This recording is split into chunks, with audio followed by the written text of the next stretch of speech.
রাত তখন অনেক গভীর।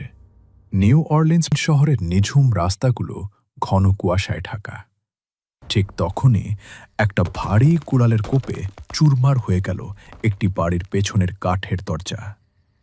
ঘরের ভেতরে গভীর ঘুমে আচ্ছন্ন মানুষগুলো কল্পনাও করতে পারেনি যে সাক্ষাৎ মৃত্যু তাদের মাথার ওপর দাঁড়িয়ে আছে।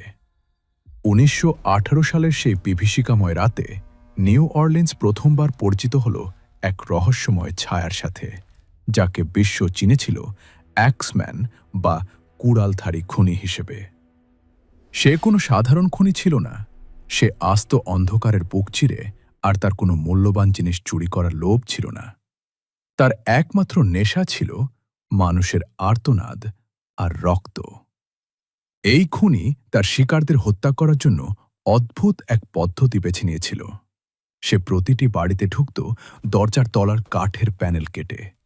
সবচেয়ে ভয়ঙ্কর ব্যাপার হল, সে নিজের সাথে কোনো অস্ত্র আনত না। সে বাড়ির ভেতরে থাকা কুড়াল দিয়েই বাড়ির মালিকদের ওপর ঝাঁপিয়ে পড়ত।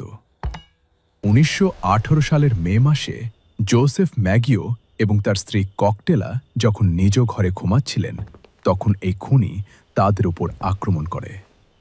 কোনো ধস্তাধস্তি হয়নি, কোনো চিৎকার কেউ শুনতে পায়নি। পরের দিন সকালে তাদের মৃতদেহ পাওয়া যায় এক বীভৎস অবস্থায়। তাদের গলা কাটা ছিল এবং পাশে পড়েছিল রক্তমাখা একটি কুড়াল। এভাবে একের পর এক আক্রমণ চলতে থাকল। পুরো শহর তখন আতঙ্কে থরথর করে কাঁপছে। মানুষ রাতে ঘুমানোর সাহস পেত না। তারা দরজায় পাহারা বসাত। পুলিশ হন্যে হয়ে খুঁজছিল এই ছায়াকে, কিন্তু কোনো ক্লু ছিল না। খুনি যেন দেয়াল ফুঁড়ে আসত আর কাজ শেষ করে হাওয়ায় মিলিয়ে যেত। সে কি কোনো মানুষ ছিল, নাকি অভিশপ্ত কোনো আত্মা?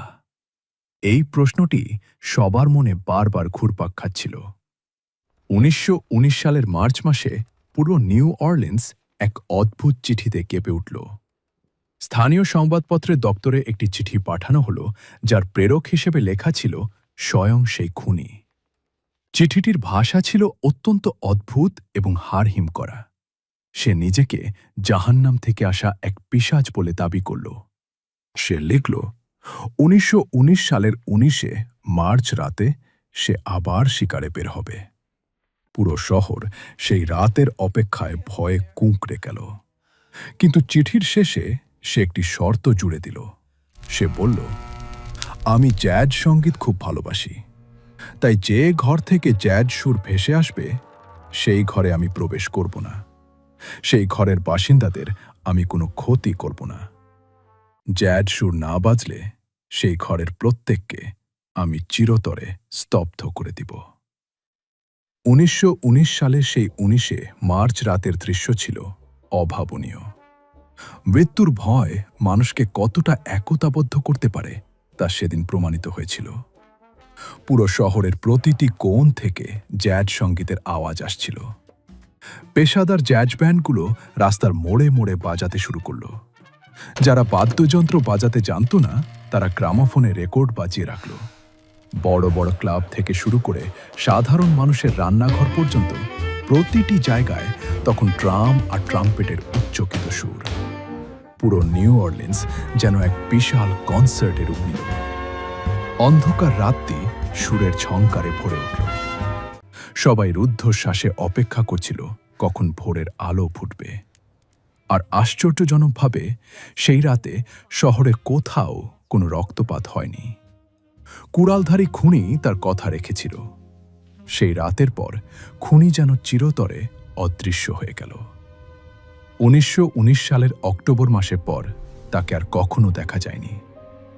পুলিশ জোসেফ মামফ্রে নামে একজনকে সন্দেহ করেছিল, কিন্তু তার বিরুদ্ধে কোনো অকাট্য প্রমাণ পাওয়া যায়নি। আজও ১০০ বছরেরও বেশি সময় পার হয়ে গেছে, কিন্তু রহস্যের জট খোলেনি। আজ পর্যন্ত কেউ জানে না কে ছিল সেই কুড়ালধারী খুনি, আর কেনই বা সে জ্যাজ সঙ্গীতকে এত ভালোবাসত। নিউ অরলিন্সের অন্ধকার গলিগুলোতে আজও যখন জ্যাজ সুরের মূর্ছনা ছড়িয়ে পড়ে, তখন প্রবীণদের মনে পড়ে যায় সেই রাতের কথা। অপরাধী কোনোদিন ধরা পড়েনি, কিন্তু জ্যাজ সঙ্গীতের সুর আজও সেই অমীমাংসিত ইতিহাসের সাক্ষী হয়ে আছে। এই রহস্য কি কোনোদিন সমাধান হবে, নাকি জ্যাড সুরের আড়ালে ঢাকা পড়ে থাকবে সেই বিভীষিকাময় নাম?